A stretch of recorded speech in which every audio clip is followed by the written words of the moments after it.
Live షోకి తిరిగి స్వాగతం. పట్టిసీఎంపై ప్రజలను రెచ్చగొడుతున్న జగన్ను చరిత్ర క్షమించదని ఏపీ సీఎం చంద్రబాబు గారు అంటున్నారు.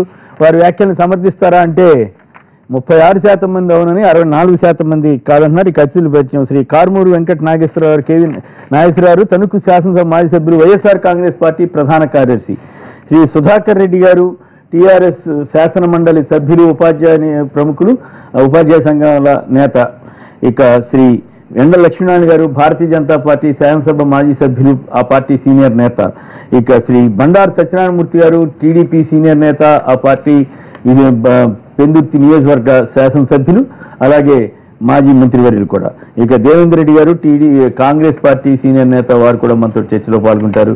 రాహుల్ గాంధీ పర్యటనపై రకరకాల వ్యాఖ్యలు, విమర్శలు వస్తున్నాయి. భారతీయ జనతా పార్టీ తీవ్రంగా విమర్శిస్తోంది. ముందుగా ఆయన 1,00,000 గ్రామాల్లో చెప్పులు లేకుండా పాదయాత్ర చేసి పాయచిత్త యాత్ర చేసుకోవాలని అంటూనే, అదే సమయంలో టీఆర్ఎస్ని తప్పుపడుతోంది. టీఆర్ఎస్ వల్లే తెలంగాణలో ఆత్మహత్యలు జరిగాయని కూడా బీజేపీ విమర్శిస్తూ ఉంది.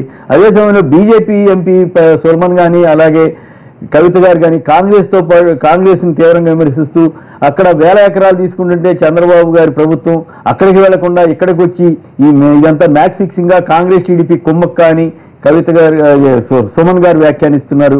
అలాగే ఇతరత్ర రకరకాల విమర్శలు. టీడీపీ వారేమో టీఆర్ఎస్ని, కాంగ్రెస్ని విమర్శిస్తుంటే, ఒక్కొక్క పార్టీ 2 పార్టీలను విమర్శిస్తున్న విచిత్రమైనటువంటి పరిస్థితిలో అక్కడ రాజధానిలో నోటిఫికేషన్ ఇచ్చేశారు. కోర్టుకు వెళ్ళినటువంటి రైతుల నుంచి భూములు తీసేసుకుంటామని చెప్పి నారాయణ గారు స్పష్టంగా హెచ్చరించారు. అయితే నోటిఫికేషన్ కూడా జారీ అయింది.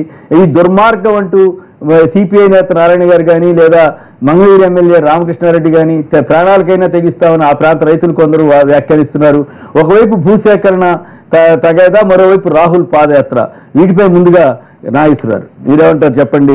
రాహుల్ గాంధీ యాత్ర, అలాగే అక్కడ భూసేకరణ నోటిఫికేషన్ విడుదలైంది, మీరంతా వ్యతిరేకించారు. సో మీ లీగల్ సెల్ కన్వీనర్ దీని మీద కూడా, సుధాకర్ రెడ్డి గారు దీని మీద కూడా పోరాడుతూ ఉన్నారు. మీరు పోరాడి ఎదుర్కోగలరా? అక్కడ ప్రభుత్వం మీద మీ కామెంట్? ఖచ్చితంగా రైతుల తరపున, రైతుల కోసం మేము పోరాటం చేస్తానే ఉన్నాం. మేము ఈ ప్రభుత్వం అధికారంలోకి వచ్చిన కాడి నుంచి కూడా రైతుల్ని అన్ని విధాల, అన్ని రకాలుగా అణిసివేసే కార్యక్రమం చేస్తూ చాలా ఘోరంగా చేస్తుంటే, మా తణుకులోనే రైతు దీక్ష 2 రోజులు చేసి జగన్మోహన్ రెడ్డి గారు మరి పెద్ద ఎత్తున ఆ కార్యక్రమం చేశాం.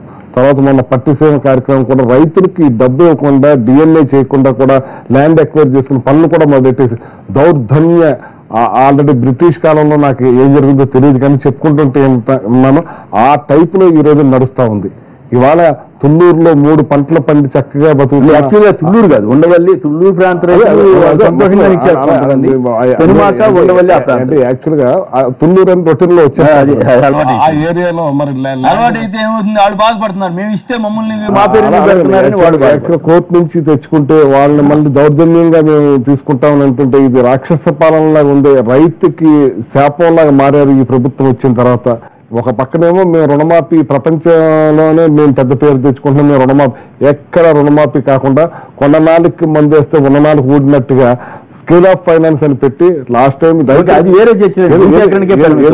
అదే మీకు అన్ని రకాలుగా రైతన్న వాడిని నడ్డి చేస్తున్నాడు. మూలిగే నెక్క మీద తాటికే పడ్డట్టు, ఒకదాని మీద ఒకటి రైతన్న వాళ్ళని బతకలేకుండా చేసే కార్యక్రమం చేస్తున్నారు. ఇవాళ ఈ భూసేకరణ చట్టాన్ని కూడా దౌర్జన్యంగా కక్ష కట్టినట్టుగా వాళ్ళ దగ్గర లాక్కునే ప్రయత్నం చేస్తున్నారు. దీని తరపున మేము పోరాటం చేస్తాం. అలాగే రేపు గుంటూరులో కూడా జగన్మోహన్ రెడ్డి గారు మేము 2 రోజుల ప్రోగ్రాం కూడా పెడుతున్నారు. దీని మీద గట్టిగా వాళ్ళకి అండగా నిలబడి దీన్ని చేస్తాం. ఆల్రెడీ మన ఈ కేంద్రంలో, ఢిల్లీ నుంచి కూడా కొంతమంది పెద్దలందరూ కూడా దీని మీద వస్తా ఉంటున్నారు. అన్ని వామపక్షాలు, అన్ని పార్టీలు కూడా ఆ రైతులకి అండగా ఉన్నారు. అది కూడా తెరవకుండా అది ఏం చేద్దామని 33,000 ఎకరాలు తీసుకుని ఇది ఒక ప్లాన్. ఇదే నారాయణ గారు ఏమన్నారు, మాకు 200 ఎకరాలు చాలు, టాలెస్ట్ బిల్డింగ్ కట్టేస్తాం మేము, అందులోనే అన్ని వచ్చేస్తాయి. మరి ఇన్ని ఎకరాలు ఎందుకు రియల్ ఎస్టేట్ గా దేనికా అనేది అర్థం కాకుండా చాలా రైతులను మాత్రం హింసిస్తున్నారు. రైట్. సుధాకర్ రెడ్డి గారు చెప్పండి, రాహుల్ గాంధీ యాత్ర ఇక్కడ జరుగుతోంది, సరే మీ నాయకులు కొందరు అక్కడికి ఇక్కడికి పోల్చి మరీ మాట్లాడుతున్నారు, మీరేం చెప్తారు? అంటే ముఖ్యంగా రాహుల్ గాంధీ పర్యటన చేస్తున్న ముందు అర్థం చేసుకోవాలి. ఎందుకంటే వాళ్ళదే గత 10 సంవత్సరాల నుంచి అటు కేంద్రంలో, రాష్ట్రంలో ప్రభుత్వం ఉంటూ వచ్చింది. 2009 వరకు ఉండేటువంటి ఆత్మహత్యలు ఎన్ని, 2014 వరకు ఎన్ని ఆత్మహత్యలు జరిగినాయి? 1877 ఆత్మహత్యలు అప్పుడు జరిగాయి. మళ్ళీ 1888 ఆత్మహత్యలు ఇప్పుడు జరిగినాయి. ఇన్ని ఆత్మహత్యలు మేము అంటలే, మేము ఎక్కువ జరుగుతున్నాయి తక్కువ జరుగుతున్నాయి. మాది రైతుల సంక్షేమం పార్టీ మాది. మీరు లెక్కలు బాగా అంటే మరి తెలుసుకోకుండా ఆ రోజు గాంధీలు వస్తుంటారు మరి ఇదివరకు గన్ని ఆత్మహత్యలు జరిగితే రాహుల్ గాంధీకి అర్థం కాకపోయే, పాపం రైతుల గురించి తెలియకపోయే, అప్పుడేమో పట్టణాలలోనే వేరిస్తూ గాలిపాట్ల మీద తిరుగుతుండే, ఇప్పుడేమో మరి ఇప్పుడు వచ్చి రైతులకు ఆత్మహత్య మాట్లాడటానికి పాపం పాదయాత్ర చేస్తానని రావట్టే సంతోషిస్తాం. పాదయాత్ర చేయాలి, రైతులను ఆదుకోవాలి, ప్రతి ఒక్కరు కూడా ఆహ్వానించదగ్గటువంటి ఒక విషయం కాదనటానికి వీల్లేదు. కానీ మొదలు మాత్రం అసలు ఆ ప్రాంతంలో నిర్మల్ ప్రాంతంలో ఉండేటువంటి రైతులు ఎందుకు ఆత్మహత్య చేసుకుంటున్నారు? వారి యొక్క విధానాల వల్లనే ఆత్మహత్య చేసుకునే పరిస్థితి వచ్చింది. ఎందుకంటే ఆ రోజు చైనా నుంచి మీకు తెలుసు, ఆ రోజు మొత్తం పత్తి ధర కుంటుపడేటట్టుగా, మొత్తం గిట్టుబాటు ధర లేకుండా ఉండేటట్టుగా చైనా తోటి ఎగుమతి చేసుకున్నటువంటి ఉదాహరణ తెలియంది కాదు. కాబట్టి తద్వారా ఆడ రైతులు మొదలు పత్తిని పండించేవాళ్ళు, తర్వాత ఏం చేస్తారు, గిట్టుబాటు ఉంటలేని సోయాబీన్ పండిస్తారు. సోయాబీన్ వచ్చే వరకు రైతు మొత్తం కుగిదలే పరిస్థితి వచ్చింది. ఇవాళ ఎందుకు వచ్చింది తెలంగాణ ప్రాంతంలో అంటే బోరుబావులు కరెంటు సరిగ్గా రాకపోవటం వల్ల, నీటి నిల్వలు తక్కువ అవటం వల్ల, అందుకొరకే మేము ఇవాళ కార్యక్రమాలు సరి అయినటువంటి కార్యక్రమాలు తీసుకున్నాం. బీజేపీ వారు మిమ్మల్ని ఇద్దరిని విమర్శిస్తున్నారు. కాంగ్రెస్ వాళ్ళది ఇక సహజమైనటువంటి లక్షణం. ఎందుకొరకంటే ఉనికి లేకుండా పోతుంది కాబట్టి మేము ఏదో ఒకటి, ఎవరికి ఏ పార్టీకి లేకుండా పోతుంది. అసలు తెలుగుదేశానికి కాంగ్రెస్ కాస్త బట్టగట్టలు లేనటువంటి పరిస్థితి ఉన్నదా? అందుకొరకు పరిస్థితి ఏదో రకంగా చేసుకుని ఏదో ఒక విమర్శ చేయాలనేటువంటి తప్పలేదు. ఇలా గ్రామాలకు పోతే అబ్బా ఏం ప్రభుత్వం అంటే టీఆర్ఎస్ ప్రభుత్వమే మాకు నిజమైనటువంటి ప్రభుత్వం అనే మాట వస్తుంది. గ్రామాలలో చూస్తే ఇలా మా ప్రజాప్రతినిధులు వారికి కావలసినటువంటి అవసరాలు ఏమిటో గుర్తించి దాని ప్రాధాన్యత అదివే ఎమ్మెల్సీ అనేటువంటివి వాళ్ళు ఎన్రోల్మెంట్ చేసుకున్నట వల్ల సాధారణమైనటువంటి ఎన్నికలు పెట్టండి ఛాలెంజ్ చేస్తాం. అది గ్యారంటీగా. ఎందుకంటే ప్రజలకు కావలసినటువంటి అవసరాలు తీర్చేటువంటి పార్టీ. రైట్. లక్ష్మీనారాయణ గారు చెప్పండి ఏంటి సవాల్ అన్నారు బస్తీ మీద? సుధాకర్ రెడ్డి గారు సరే మేమైతే అనలే, మీరే అన్నెసరిగా చొరవ తీసుకుంటున్నారు. ఇంకా మేమన్నాం అరే నీతి ఆయోగ్ పెట్టిండ్రు సరి అయినటువంటి పార్టీ అనేటువంటి మాట చెప్పారు. అది ఉంటుంది మరి అంశాల వారిగా మోడీ లైన్ లో పెట్టుకోవాలని మీరు చూస్తున్నారు, వాళ్ళేమో మీకు దూరం వల్ల వాళ్ళు అనుకుంటున్నారేమో. అంత ప్రజల్లో వాళ్ళకు అభిమానం పొంగిపోలుతా ఉంటే మరి ఈ పార్టీలకి వెళ్ళి బయటకెళ్ళి వచ్చిన వాళ్ళను రాజీనామా చేయించి ఎలక్షన్లకు పోవాలా? దానికి పోవడానికి సిద్ధంగా లేరు, ప్రజల్లో పొంగిపోలుతున్నారు. వాళ్ళైతే మనకు మంచిగానే ఉంటారు, వాళ్ళైతే రాజీనామా చేయొద్దు. అక్కడ ఇక్కడ మాత్రం మేము రాజీనామా చేయాలి. అదే ద్వంద్వ నీతి 2 నాలుకల ధోరణి. కర్ణాటకలో ఎమ్మెల్యేలు వస్తే రాజీనామా చేయించి సింబల్ మీద కాంటాక్ట్ చేయించి రాహుల్ గాంధీని వారి అభిమానం గురించి పొరుతున్నటువంటి వారి నాయకత్వం పట్ల పొరుతున్నటువంటి అభిమానాన్ని వారు ప్రకటించుకుంటున్నారు. దానికి లేదు.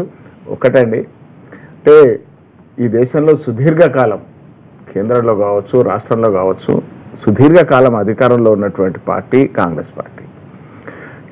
దేశంలో స్వతంత్రం వచ్చిన తర్వాత దాదాపు 60 సంవత్సరాల పాటు పరిపాలన ఉన్నటువంటి జనతా పార్టీ పరిపాలన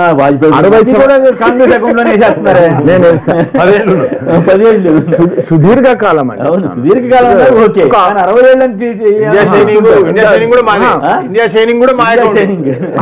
మేము ఒక్కటండి అంత వస్తే మీరు మాట్లాడండి. అంతెందుకండి 10 సంవత్సరాల గతంలో యూపీఏ అధికారంలో ఉన్నది, మా మహారాష్ట్రలో అధికారంలో ఉన్నది 15 సంవత్సరాలు, తెలంగాణ అవిభక్త రాష్ట్రంలో అధికారంలో ఉన్నది 10 సంవత్సరాల పాటు. మరి ఈ అవిభక్త రాష్ట్రంలో 20,000 రైతులు ఆత్మహత్యలు చేసుకున్నారు. యావత్ దేశంలో 3 లక్షల మంది రైతులు ఆత్మహత్యలు చేసుకున్నారు. మరి దేశంలో అత్యధిక ఆత్మహత్యలు చేసుకున్నటువంటి రాష్ట్రం ఏది అంటే మహారాష్ట్ర. మరి అక్కడ 15 సంవత్సరాల అధికారంలో ఉన్నారు. ఎన్నాడన్నా ఒక్కనాడన్నా వచ్చినటువంటి పాపాన పోయిందా? రైతుల గురించి మాట్లాడినటువంటి పాపాన పోయిందా? రైతులు మరి ఆత్మహత్యలు చేసుకుంటున్నారని ఆలోచన చేసినటువంటి పాపాన పోయిందా? ఈ రాహుల్ గాంధీ ఎక్కడ పడుకున్నారండి అప్పటి వరకు? ఈ రాహుల్ గాంధీ గారు మరి మేము అడుగుతా ఉన్నాం తప్పనిసరిగా ఇవాళ ఈ ఆత్మహత్యలకు కారణం మీ పరిపాలన వైఫల్యాలే కారణం. మీరు రైతులను ఆదుకునేటువంటి విషయంలో కాంగ్రెస్ ని తప్పుపడతారా, టీఆర్ఎస్ ని తప్పుపడతారా? ప్రధానంగా అంటే అత్యధిక ఒక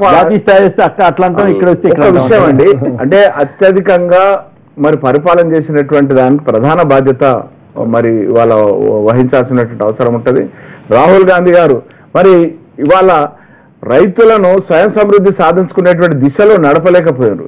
మరి వాళ్ళ ఇజ్రాయెల్ ఇవాళ ఈల్డింగ్ ఏదైతే ఉన్నదో రైతులకు పంట పొలాల నుంచి అక్కడ ఉన్న సెన్సార్లు అమర్చి ఉపగ్రహాలకు అనుసంధానం చేసి దాంట్లో ఉన్నటువంటి లోపాలకు రైతును జాగృతం చేసి అవసరమైన అభివృద్ధి చేస్తారు. ఆ దిశకు ఆ స్టేట్స్ కి ఆ దేశాలు పోయినాయి. ఇవాళ మన దగ్గర రైతులను కనీసమైనటువంటి భూసార పరీక్షలు లేవు, కనీసమైనటువంటి అవసరమైనటువంటి కరెంటు విషయంలో సంపూర్ణంగా 24 గంటలు కరెంట్ ఇచ్చేటువంటి స్థితికి తీసుకెళ్ళలేదు. అడుగంటుతున్నటువంటి భూగర్భ జలాల విషయంలో మరి వాటిని భూగర్భ జలాలను మరి పెంపొందించుకునేటువంటి దిశలో కార్యాచరణ లేదు. మరి ఆ రకంగా ఇవాళ సంపూర్ణంగా ఉన్నటువంటి ప్రాజెక్టులు పూర్తి చేయలేదు. మరి ప్రాజెక్టులు తమ కమిషన్లకు మాత్రమే వినియోగమైనవి. మరి ఆ రకమైనటువంటి పరిస్థితి ఏదైతే ఉన్నదో సంపూర్ణమైనటువంటి వైఫల్యం మరి రాహుల్ గాంధీ వారసుడుగా ఉన్నటువంటి కాంగ్రెస్ పార్టీది, కాంగ్రెస్ ప్రభుత్వాలది. మరి వాళ్ళు వచ్చి ఇవాళ ఏది తమ పార్టీ కోల్పోతున్నటువంటి ఉనికి కోసము రైతులకు భరోసా అనేది చెప్తా ఉన్నారు. అసలు భరోసా ఇవాళ కాంగ్రెస్ పార్టీ కోల్పోయింది. భరోసా ఇవాళ కాంగ్రెస్ పార్టీ కార్యకర్తలు కోల్పోయింది. ఇవాళ రైతు ఆత్మహత్యలను కుటుంబాలను పరామర్శ అనేటువంటిది ఒక నెపం మాత్రమే, కానీ చిత్తశుద్ధి లేనటువంటి యాత్ర. ఒక్క నిమిషం సత్యనారాయణమూర్తి గారు, మీరు చెప్పండి. రాజధాని పేరుతో రాక్షస పాలన చేస్తున్నారని ఇక్కడ నాగేశ్వరరావు కానీ సిపిఐ నేత నారాయణ గారు కానీ వీళ్ళంతా తీవ్రంగా విమర్శిస్తున్నారు. నోటిఫికేషన్ ఇచ్చి కోర్టుకు వెళ్ళిన వాళ్ళందరూ భూములు తీసేసుకుంటామని మంత్రి నారాయణ గారు చెప్పడం, ఇదంతా కొంచెం చూడబోతే ఏదో కావాలని మరి పట్టుదల కోసం పంతాల కోసం చేస్తున్నట్లుగా ఉందంటారా? సత్యనారాయణమూర్తి నారాయణ గారు మాట్లాడారంటే, శ్రీనివాస్ గారు నమస్కారం మీకు ముందుగా. ఇప్పుడు నారాయణ గారు మాట్లాడారంటే అర్థం ఉందండి. ఎప్పుడు కమ్యూనిస్టులు పేదవాళ్ళ కోసం పోరాడుతుంటారు, ఉద్యమాలు చేస్తుంటారు. కాదు 1,00,000 ఎకరాలు అన్యాయంగా అక్రమంగా రైతులను వేధించి హింసించి తీసుకున్న రాజశేఖర గారి పార్టీ ఇక నాగేశ్వరరావు గారు భూశాఖం గురించి మాట్లాడుతూ ఉంటే ఆశాస్పదంగా ఉంది. రైతుల అభిప్రాయం మేరకు వారి అంగీకారం మేరకు మేము 32 ఎకరాలు లిటిగేషన్ లేకుండా అంగీకారంతో మేము తీసుకుంటే రాజధాని నిర్మాణం ఆపాలని మంచి రాజధాని వస్తూ ఉంటే ఈ రాష్ట్రానికి అవసరం. ఆ రాజధాని రాకుండా అడ్డుకోవాలని పాపం జగన్మోహన్ రెడ్డి గారు చాలా ప్రయత్నాలు చేస్తారు. కానీ అన్ని ఎందుకంటే ఇవాళ మధ్యలో కొన్ని బిట్స్ ఆగిపోయినాయి శ్రీనివాసరావు గారు, అవి మేము తీసుకోవాలి తప్పదు కదా. ఒక 32 ఎకరాల మధ్యలో ఒక 500 100 ఎకరాలు ఉన్నప్పుడు మేము బలవంతంగా వెళ్ళక తప్పదు. ఇంకా మధ్యలో ఉన్నట్లేదు, సత్యనారాయణమూర్తి గారు మధ్యలో ఉంటే వేరే విషయం. మధ్యలో ఉంటే అసలు ముందే తీసుకుంటే మాకు ఇది కావాలండి అని చెప్తే అది వేరే విషయం. పనిగట్టుకుని 33,000 ఎకరాలు సేకరించాము మాకు చాలదంటే కొంచెం వినటానికి కూడా అంత బాగుందనిపిస్తుందా? మీరు మామూలుగా సరే ఇక రాజకీయ పార్టీగా మీరు చెప్పక తప్పదనుకోండి, బట్ వినేవాళ్ళకి 33,000 ఎకరాలు తీసుకున్నారు, ఇదంతా ఈ గోలంతా అయింది, మళ్ళీ 1000 ఎకరాలు 2,000 ఎకరాలు ఎందుకు తీసుకుంటున్నారు అనే ఫీలింగ్ రాదా? అంటే కావాలని కక్ష కట్టినట్టు చేస్తున్నారా, రైతుల మీద కక్ష కట్టినట్టు చేస్తున్నారా అనే విమర్శకు ఆస్కారం లేకుండా చేస్తుంటే బాగుండేది కదా. అదే ఇప్పటికీ కూడా మేము రైతులను ప్లీజ్ చేస్తున్నాం సార్, రైతులు మేము కోరుతున్నాం. వాళ్ళ మీరు రండి, మీకేం కావాలో చెప్పండి, మీరు అనుకున్నట్టుగానే మేము చేస్తాం. ముఖ్యమంత్రి గారే స్వయంగా రైతులతో నేరుగా కూర్చున్నారని చంద్రబాబు నాయుడు గారు. ఇప్పటికీ మేము కోరుతున్నాం, ప్రార్థిస్తున్నాం, రైతులు రమ్మంటున్నాం, మీకేం కావాలో కోరుతున్నాం. ఎందుకంటే ఇప్పుడు ఈ ప్లాన్ కి ఎక్కడ డిస్టర్బ్ కాకూడదు శ్రీనివాసరావు గారు. మేము ఏవైతే సిఆర్డే ప్లాన్ చేసుకున్నామో దాంట్లో 1,000 ఎకరాలే, దానికోసం మేమంత ప్రెస్టేజ్ ఇవ్వనక్కర్లేదు. కాకపోతే మొత్తం ఓవరాల్ ప్లాన్ లో సిఆర్డే ప్లాన్ లో ఇబ్బంది కలగకూడదనే అక్కడక్కడ మేము తప్పని పరిస్థితిలో మేము ల్యాండ్ ఎక్విజిషన్ చేయవలసి ఒక్క నిమిషం దేవేంద్ర గారు. మిత్రులు ఒకటి ఏంటంటే ఇప్పుడు 2 రాష్ట్రాలలో కూడా రైతు రుణమాఫీ చేస్తామని అధికారులకు వచ్చిండు. రైతాంగాన్ని ఆసరా చేసుకుని వచ్చినారు. 2 చోట్లలో వీళ్ళు రుణమాఫీ ఏ విధంగా చేసి మనకు తెలుసు. అది ఇంకో చర్చ. కాంగ్రెస్ పార్టీ హయాంలో మన్మోహన్ సింగ్ గారి హయాంలో 68,000 కోట్లు ఒక పెన్ స్టాక్ తో రైతాంగం రుణ సంక్షోభం నుంచి రుణభారాన్ని నుంచి రైతాంగాన్ని బయటపడేసాం. అంటే ఏం చేశారని పదే లెక్కలు రాసుకుని వచ్చారు సుధాకర్ రెడ్డి గారు. పెద్దలు కూడా అట్లే మాట్లాడుతారు. ముఖ్యంగా ఒక 1 ఇయర్ కింద ఈ భూసేకరణ బిల్లుకి మీరు మద్దతు ఇచ్చి మళ్ళీ 1 ఇయర్ తర్వాత అధికారులకు రాగానే మీరు వెనక్కి వెళ్ళడానికి ఏం కారణమో చెప్పలేక సతమతం అవుతూ ప్రతిపక్షాల మీద ఎదురుదాడి మొదలుపెట్టినారు మీరు. ఇప్పుడు అక్కడ తెలుగుదేశం ప్రభుత్వంలో వాళ్ళు అక్కడ జరుగుతుంది ఏంటంటే మీరు చూశారు కదా, ఆర్డినెన్స్ ఉంది, స్వయంగా అక్కడ ఆర్డినెన్స్ ఉంది. ఆర్డినెన్స్ ఉన్నప్పుడే మరి బ్రహ్మాండమైన ప్యాకేజ్ ఇచ్చాం, భజగోవిందం అని చెప్పారు. భజగోవిందం అన్నప్పుడు ఇచ్చినప్పుడు తీసుకోండి. ఇప్పుడు ల్యాండ్ సేకరణ బిల్లు ఏం చెప్పారు, ఇస్తే తీసుకోండి. మీరు ఇంత భజగోవిందం అయింది ఇచ్చినాక కూడా మళ్ళీ ఏ నోళ్ళ జోలికి ఎందుకు వెళ్ళడం అనేది ఇంకొక ప్రశ్న. సో ఇప్పుడు రాజధానిలోనే మనం అనేక రోడ్లలో చూస్తున్నాం, మధ్యన వేరే అడ్డం ఉంటే పక్కకు జరిగిపోతూనే ఉన్నాం. ఈ 1000 ఎకరాలలో ఒక 100 ఎకరాలు రాకపోతే వచ్చే నష్టము లేదు. కానీ కాకపోతే ఏంటంటే మేము ఒకటి చేస్తే మధ్యన వీళ్ళెవరు, ఈ కోన్ కిస్కాగాళ్ళు, వీళ్ళు మాటలకు మనం ఆగుతామా? మనం ఏంది ఈ ప్రజాస్వామ్యం కాదు. అంటే మనం ఒకటి చేశాక దీనికి వ్యతిరేక. ఇప్పుడు ఢిల్లీలో ఏం జరిగింది సార్? ఢిల్లీలో ఏం జరిగింది? భజగోవిందం అనుకుని 100 మందిని తీసుకొని వెళ్ళి ఢిల్లీ చుట్టూ 36 చుట్టూ తిరిగినారు. తిరిగితే ఏం జరిగింది? 3 సీట్లతో కరిపెట్టుకున్నారు. సో ఇప్పుడు టీఆర్ఎస్ వాళ్ళు కూడా జరగాల్సిందంటే భజగోవిందం అని ఎక్కువ రోజులు ఇట్లే తిరిగితే మళ్ళీ ఇదే జరుగుతుంది. కాబట్టి మీరు 43% అడిగితే 44% ఇచ్చారు, ఉద్యోగులకు ఇచ్చారు, అందరికి ఇచ్చారు కదా. మరి రైతాంగం విషయంలో మీరు చేసిన గట్టి చర్య ఏందో ఒకటి చెప్పండి. మీరు చెప్పండి. మీరు ముందు మీరు అది చెప్పకుండా రాహుల్ గాంధీ రాకూడదు, 18,900 అయినాయి, 18,900 ఇలాంటి లెక్కలు ఎందుకు? బీజేపీ కాదు, ఆగండి సుధాకర్ రెడ్డి గారు, పెద్దలు. బీజేపీ ప్రభుత్వం, తెలుగుదేశం కూడి ఇవాళ మొత్తం రైతాంగాన్ని వ్యవసాయం నుంచి పరిశ్రమల్లో కూలీలు వైపు మలిపే ఒక కుట్ర, ఉపాధి రంగం పెరిగేది తప్ప అభివృద్ధి జరగదు అనే ఒక భావనలో ఉన్నారు వాళ్ళు. ఆ భావనలో వ్యవసాయ రంగం నుంచి కూలీలు కానీ వ్యవసాయం కానీ అందరూ కూడా ఉపాధి వైపు మళ్ళీ అభివృద్ధి జరుగుతుందనే ఒక భ్రమలో ఈ దేశాన్ని నడిపిస్తా ఉన్నారు. ఇది కరెక్ట్ కాదని స్వయంగా అరుణ్ షౌరి గారు కానీ గోవిందాచార్య చెప్తా ఉన్నారు. కాబట్టి మేము చెప్తాం, మీరు అయితే గోవిందాచార్య గారు మాట అన్నారు, యూపీఏకి ఎన్డీఏకి అంటే నేనేమంటున్నా అంటే మీరు అందుకనే భూసేకరణ బిల్లుకు 1 ఇయర్ కింద ఇచ్చి ఇలా వెనకకు పోతున్నారు కదా, అదే తేడా. అక్కడే తేడా. మీరు ప్రతిదీ మీరు ఏమన్నారు వచ్చేది అన్నారు. మోడీ గారు తప్పే అన్నాడు ఆ రోజు, అట్లా ఇవ్వడం తప్పైందని మోడీ గారు ఇప్పుడు చెబుతున్నాడు. మరి ఇప్పుడు మోడీ గారు ఇప్పుడు చెప్తున్నాక మళ్ళీ ఎందుకు ఇప్పుడు ఒక పక్కన వెంకయ్య నాయుడు గారు ఏం చెప్తా ఉన్నారు, మనం వ్యవసాయంలో పెద్దగా అవకాశాలు లేవు, ఆంధ్రాలో భూముల ధరలు కూడా ఎక్కువ ఉన్నాయి, తెలంగాణలో తక్కువ ఉన్నాయి అంటారు. మళ్ళీ అక్కడ రాజకీయ రాజధాని పెట్టేసి రైతుల భూముల గురించి మళ్ళీ రియల్ ఎస్టేట్ బిజినెస్ కదా. సో రాహుల్ గాంధీ అక్కడికి వెళ్లకుండా ఇక్కడికి ఎందుకు వెళ్ళారు? కాంగ్రెస్ టీడీపీ మ్యాచ్ ఫిక్సింగ్ అని టీఆర్ఎస్ ఇప్పుడు ఒకటండి, అక్కడికి వెళ్తే ఇక్కడికి ఎందుకు వెళ్ళలేదంటారు, ఇక్కడికి వెళ్తే అక్కడికి వెళ్ళలేదు. ఇద్దరు పరస్పరం సహకరించుకునేది ఏంటంటే ఇద్దరు కూడా ప్రజలకు ఇచ్చిన వాగ్దానాలు నిలబెట్టుకోకుండా కూడా కాలం గడపడం సహకరించుకుంటున్నాయి. ఇప్పుడు ఆయన నువ్వు వెళ్ళిపో అంటుండు, చూసిరా మనం నిలబడుతున్నారు కాబట్టి నేనుంటేనే మీరు కాపాడతారు ఆయన అక్కడ అంటాడు. ఈయన అంటాడు ఇంకా పోడేంది అని ఈయన అంటాడు. ఇద్దరు సహకరించుకుంటున్నారు. ప్రజలకు అర్థమవుతా ఉంది అవసరమైన విషయాలు వదిలేసి అనవసర విషయాల మీద రాజకీయం చేస్తారు. ఇప్పుడు యాక్చువల్ గా 33,000 ఎకరాలు తీసుకుని పాపం వాళ్ళ రైతులకు వెళ్ళి వాళ్ళు మీరు పంట పండించుకోవాలని చెప్తే వాళ్ళ మీద కక్ష పెట్టి మీరు తీసుకుంటామని చెప్పి తీసుకుని చేస్తున్నారు. మొన్నే నారాయణ గారు ఏమన్నారంటే మాకు 200 ఎకరాల్లోనే మొత్తం అన్నీ వచ్చేస్తే స్టాలిస్ట్ బిల్డింగ్ కడతామని అన్నారు. ఇక్కడ 33,000 ఎకరాలు ఎక్వైర్ చేస్తున్నారు. మొన్న ఎయిర్పోర్ట్ కండి ఎక్కడ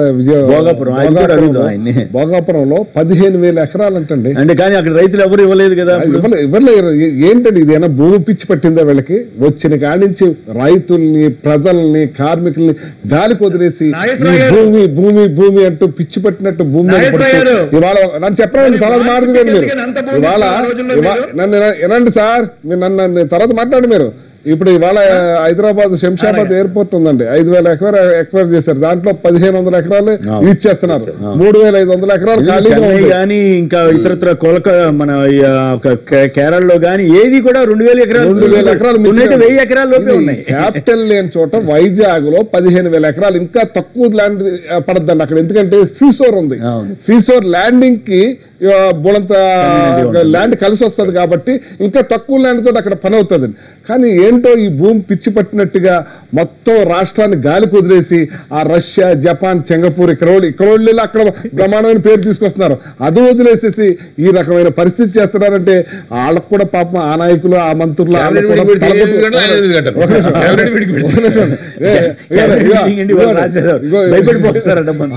మినిస్టర్లు కానీ వాళ్ళ ఎమ్మెల్యేలు కానీ వాళ్ళు కూడా తలపు కొట్టుకున్నారు. ఇది ఎక్కడ గొడవరా బాబు మన ప్రజల్లో ఇవాళ మేము 5 సంవత్సరాలు ఎమ్మెల్యేగా ఉన్నప్పుడు ఇదే సమ్మర్లో ప్రతి గ్రామం ప్రజాపదం అని చెప్పి వాటర్ ఎలా ఉంది ఏది ఎలా ఉందని అందరు అధికారులతోటి గ్రామం వార్డు తిరిగాం.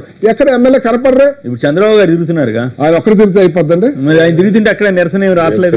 నిరసన వాళ్ళు మొత్తం పచ్చ చొక్కాలో ఉండే చూడండి మీరు, పచ్చ చొక్కాలో ఉండే చూడండి. పోలీసు వాళ్ళు మధ్యలో నడుస్తున్నారు. చీరాల నుంచి విష్ణు గారు నమస్కారం అండి, మాట్లాడండి. విష్ణు గారు నమస్తే సార్, గుడ్ మార్నింగ్ అండి. నమస్కారం అండి, మాట్లాడండి. మీరేమంటారు? నేను చిన్న జాబ్ చేస్తుంటానండి. మా నాన్న రైతు అండి. ఓకే. సో మా పేరెంట్స్ ఏంటంటే నష్టాలని తెలిసి వస్తాయని తెలిసినా సరే ఇంకా తప్పగా వేరేది చేయలేక ఆ వ్యవసాయాలను కంటిన్యూ అవుతున్నారు. అదేంటంటే ఇప్పుడు ఇందాక రైతుల ఆత్మహత్యల గురించి మాట్లాడారు మన అక్కడ ఉన్న పెద్దలు. సో నేనేమంటున్నానంటే ఆత్మహత్యలు అంటే ఇప్పుడు రైతుని స్వతంత్రం వచ్చిన కాడి నుంచి ప్రతి రాజకీయ పార్టీ రైతులను ఆదుకుంటాం, రైతుల కోసం రుణమాఫీ చేస్తున్నాం, ఇది చేస్తున్నాం అంటున్నారు. కానీ అది ప్రకృతితో కూడుకున్న సంబంధం అండి. ఇప్పుడు మనకి పంట చేతికి వచ్చే టైంలో వర్షాలు పడితే మొత్తం పోయింది ఉన్నది. సో దానికి ఎవరు ఏం చేయలేరు. కాకపోతే కొంచెం మంచిగా ఏదైనా గిట్టుబాటు ధర కల్పించడం కానీ ఇట్లాంటివి ఆదుకుంటే బెనిఫిట్. కానీ రుణమాఫీ చేస్తాం అంటున్నారు, మేము తిరుగుతున్నాం, కాళ్ళు అరిగేలాగా తిరుగుతున్నారు, నేను తిరుగుతున్నాను మా పేరెంట్స్తో పాటు. మీరు గమనించే ఉండాలి, నేను మొదటి నుంచి కూడా ఈ రుణమాఫీ హామీలు ఇటువంటి వాటి జోలికి ప్రమాదం. మనకి నిజంగా 50,000 10,000 వస్తే జీవితం మారిపోతే ఓకే, సంతోషించాల్సిందే, దాన్ని కాదనట్లా. అదే చంద్రబాబు గారు 10,000 20,000 50,000 వరకు అందరికి ఇచ్చేసేస్తే ఇవాళ ఈ సమస్య పరిష్కారం అయిపోయింది. ఎవరు అప్పులు వాళ్ళు కట్టుకునేవాళ్ళు. అది కాకుండా ఇప్పుడు అసలు రుణమాఫీ వల్ల జీవితాలు ఏమో బాగుపడవు, రాష్ట్రం మొత్తం కొన్ని వేల కోట్లు నష్టపోయింది కదా. మిత్రులు చెప్పిన దానికి నేను చెప్తున్నానండి. ఆ వర్షం వచ్చినప్పుడు మరి మేమున్న టైంలో నా నియోజకవర్గం మొత్తం రాష్ట్రం అంతాను యాక్చువల్గా రుణం తీసుకున్నప్పుడే ఇన్సూరెన్స్ కట్ అవటం వల్ల ఆ ఇన్సూరెన్స్ దగ్గర నుంచి రాయించడం ఎకరానికి దగ్గర 15,000 రూపాయలు అలాగే ఒక నియోజకవర్గం 48 కోట్ల రూపాయలు ఇచ్చామండి. అలాగా అలాంటివి కల్పించాలి. ఇప్పుడు అది పోయింది. మీకు ఇప్పుడు ఇన్సూరెన్స్ లేదండి రైతుకి. ఏదైనా పొరపాటున ఏదైనా జరిగితే వాళ్ళ పని అవుట్. రైట్. మన సత్యనారాయణమూర్తి గారు మీరు చెప్పండి, భోగాపురం దగ్గర మరి రైతులు మొత్తం వ్యతిరేకిస్తుంటే ఏం చేయలేకపోతున్నారు కదా. ఇక్కడేమో రైతుల్ని మేమేమైనా సరే తీసుకుంటామని చెప్పడం ద్వారా ఇందాక దేవేంద్ర రెడ్డి గారు అంటున్నారు కోన్కిస్కాగాళ్ళు రైతులదే ఉందిలే అని మీ ప్రభుత్వం భావిస్తోందని అంటున్నారు. మీరేం సమాధానం చెప్తారు? చాలా పొరపాటు అండి. రైతుల విషయంలో మేము చాలా చిత్తశుద్ధితో ఉన్నాం. పరిస్థితి ప్రభుత్వం లేదు, కావాలని సృష్టిస్తారు. ఈ గతంలో రైతులు కూడా గతంలో ఇలాగే వ్యవసాయం దండగానే క్రియేట్ చేశారు. వీళ్ళే ఇది అపోత కల్పనలు వద్దు. వ్యవసాయం దండగానే లాక్కుంటారు. మీకు సత్యనారాయణమూర్తి గారు చిన్న మాట మీకు అడ్డొచ్చారు. మీ రాజశేఖర్ గారు మేము దోపిడీ చేయలేదు, వ్యవస్థను దోపిడీ చేశారు. స్టే మేమే తెచ్చుకున్నాం. స్టే మీరు స్టే తెచ్చుకున్నది సత్యనారాయణమూర్తి గారు. మీరు మంత్రిగా ఉన్న టైంలో మీ ముఖ్యమంత్రి అప్పుడు చంద్రబాబు నాయుడు గారు స్టే తెచ్చుకున్నది ఎవరు? స్టే మీరు తెచ్చుకున్నావా? జగన్మోహన్ రెడ్డి స్టే తెచ్చుకోలే, మీరే స్టే తెచ్చుకున్నారు. గులికింద కింద బ్లాక్ ఎవరు తెలియదు అంటారంట. సార్ 3 ఏళ్ళు చూపిస్తున్నారు. ఇలాగే ఈ అసెంబ్లీలోనూ ఇక్కడ కూడా ఇదే పెట్టుకుని బతుకుతున్నారు. మీరు ప్రజల కోసం మీరు చేసే పనుల మీద బతకండి. ఇవాళ డ్వాక్రా మహిళలు రైతులను ముంచి పడేశారు. లేఖ రాశారు ప్రభుత్వానికి, మన్మోహన్ సింగ్ కి. అది మేము చేయలేదు. భోగాపురం శ్రీనివాసరావు గారు ఇంకా మేము 17 ఎకరాలకు మేము పోలేదు. ఇంకా మేము ల్యాండ్ ఎక్విజిషన్ ప్రపోజల్స్ లో పెట్టాం. రైతులతో మాట్లాడడానికి చంద్రబాబు నాయుడు గారు గంటా శ్రీనివాసరావు గారిని పురమాయించారు. ఆఫీసర్లు వెళ్తే జనం తిరగబడితే మేము ఇప్పుడే మొదలు పెట్టామని చెప్పి అక్కడ రైతులే వ్యతిరేకత వచ్చిందా రాలేదా? అక్కడ జనం తిరగబడ్డారా లేదా? ఆఫీసర్లు వెళ్ళారా లేదా? అక్కడ ఎందుకు తిరగబడ్డారు? అయినా కూడా ఇక్కడ ప్రభుత్వం మేము నోటిఫికేషన్ ఇచ్చాం, మేము ఏమైనా సరే 1000 ఎకరాలు 10,000 ఎకరాలు నిజంగా అక్కడ 1000 ఎకరాలు అవసరం ఉంటే ఖచ్చితంగా రైతులకి ఇంకొంచెం పరిహారం ఎక్కువ ఇచ్చి తీసుకోండి, తప్పులేదు దాంట్లో. అది కన్విన్స్ చేసే విధంగా ఉండాలి తప్ప మీరు కోర్టుకు వెళ్ళారా మీ సంగతి చూస్తాం అన్నట్లుగా మంత్రి నారాయణ మాట్లాడినట్లుంది. మంత్రి నారాయణ గారు ఎట్లా మాట్లాడతాడండి? రైతులు అవమానించినట్టు కాదా? మీరు కోర్టుకు వెళ్తారా? మీరు కోర్టుకు వెళ్తారా? మీ సంగతి చూస్తాం, ల్యాండ్ తీసుకుంటామని అనొచ్చా ఓ మంత్రిగా ఉండి? బాధ్యత లేదా? ఇప్పుడు దేవేంద్ర రెడ్డి గారు అన్నారు కోన్కిస్కల్లాగా చూస్తున్నారు రైతులని. చేయొచ్చా మంత్రులు? మీరు చెప్పండి, ధర్మంగా చెప్పండి. మీరు కూడా మంత్రిగా పనిచేశారు. ఇప్పుడు మీ ప్రాంతంలో రైతుల దగ్గరికి వెళ్ళి భూములు తీసుకోవాల్సిన అవసరం ఉంటుంది. అవసరం ఉన్నప్పుడు తీసుకోండి, తప్పులేదు. కానీ అదేనా పద్ధతి? అట్లా మాట్లాడచ్చా? కోర్టుకు వెళ్తే రైతుల దగ్గర భూములు తీసుకుంటారా? అనేక అంశాలు రాష్ట్ర ప్రభుత్వం వెళ్ళట్లేదా? ప్రభుత్వం వెళ్ళట్లేదా? రాజ్యాంగం కల్పించిన హక్కు. ఆగండి దేవేంద్ర గారు, మీరు కాంగ్రెస్ పార్టీ దేశంలో నాయకులు బచ్చిపడి మీరు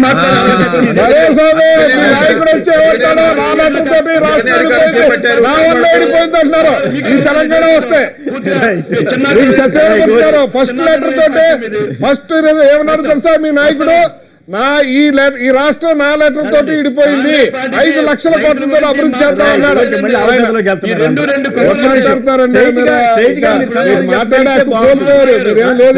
స్ట్రైట్ గా రైతుల పట్ల మీరు బాగుంటాము. కాంగ్రెస్ పార్టీ జగన్ పార్టీకి అడ్రస్ అయినాయి. ఇప్పుడు శ్రీనివాసరావు గారు భోగాపురం విషయంలో నేను కాంగ్రెస్ పార్టీ జగన్ పార్టీ అనే దాంతో మాట్లాడలేదు. వాళ్ళిద్దరు భూసేకరణ గురించి మాట్లాడదాం. భూసేకరణలో కోర్టుకు వెళ్ళారు కాబట్టి తీసుకుంటాం అన్న పదం నాకు కూడా నచ్చలేదు. అటువంటి మీకు నిజంగా అక్కడ క్యారెక్టర్ అవసరం ఉంటే చెప్పండి, అయ్యా ఈ 1000 ఎకరాలు ఈ రకంగా అవసరం, మీ రకంగా తీసుకుంటాము, దయచేసి సహకరించండి అని చెప్పండి, తప్పులేదు. కానీ మీకు అవసరంతో సంబంధం లేకుండా మీరు కోర్టుకు వెళ్ళారు కాబట్టి మీ సంగతి చూస్తామని చెప్పడం అది రైతుల్ని ఇబ్బంది పెట్టినట్లు అవుతుందా కాదా అన్నదే నా ప్రశ్న తప్ప 1000 ఎకరాలు తీసుకోవడానికి అవసరమైతే తీసుకోవాల్సిందే అన్న దాంట్లో నాకేం అభ్యంతరం లేదు. రైట్, ఒక్క నిమిషం. జగన్ చరిత్ర క్షమించదన్న ఏపీ సీఎం చంద్రబాబు వ్యాఖ్యల్ని సమర్థిస్తారా అంటే 37% మంది అవునని, 63% మంది కాదంటున్నారు. ఇప్పుడు చిన్న విరామం తర్వాత లైవ్ షో కొనసాగుతుంది.